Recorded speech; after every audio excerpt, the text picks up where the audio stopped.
Hey nerds! You might be aware that I really love planners, and every year pretty much I'm trying out a new one, trying to find the perfect planner for me. So I recently decided to finally bite the bullet, pun definitely intended, and try out bullet journaling.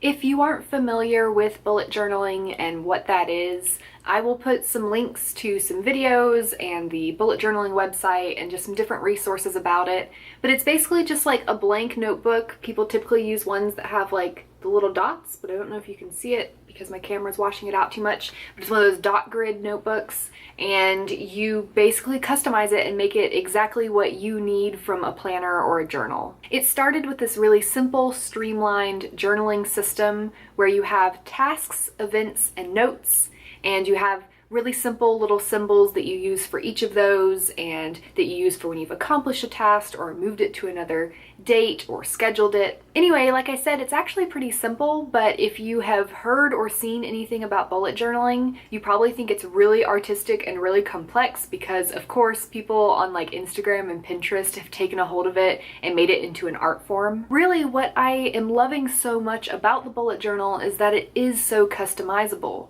So you can use it as a really simple planner, journal, and or to-do list, or you can make it really artistic and complex and beautiful. You can really use it however you want. You don't have to be a really artsy person who can draw really well. That's really not necessary. You basically just have to have a notebook and a pen. To give you an idea of how I personally use my bullet journal, I'll show you a few of my pages. I mostly use mine for like a weekly calendar to keep all of my to-do items so that I can keep track of the things that I need to get done and what I've already accomplished and my bills and all those sorts of things. So every month I do a monthly spread, is what a lot of people call them. I do a really simple page where I just have boxes for bills, my TBR shelf, important dates, to-do items, and goals. So this is the May one. I just created it because I'm actually filming this at the end of April.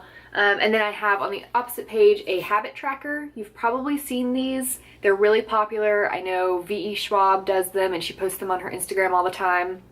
And it's basically just a chart with different goals, and then you fill in the square for days that you accomplish that goal. So it looks really cool, but you're really just like drawing a grid with like a ruler and a pen and then coloring in boxes, which pretty much anybody can do. Then every week I do a weekly layout, and this is the thing that I use the most in my bullet journal, at least so far in the month that I've been using it. And so every day I can write down the things that I need to get done, and I can cross them off as I do them, and it just helps me keep track of my whole week, because that's really the main thing that I need from a planner. And then because this is really just a blank notebook that I am designing and filling myself, when I need pages to take notes on, I've got as many of them as I need, unlike all those other planners I've bought in the past that had like 5 pages of blank note-taking space, and that is not enough for me. So when I went to the Orlando Book Festival the other weekend, I was able to just open to a blank page in my bullet journal and take some notes. I've got notes in here about my story. I have notes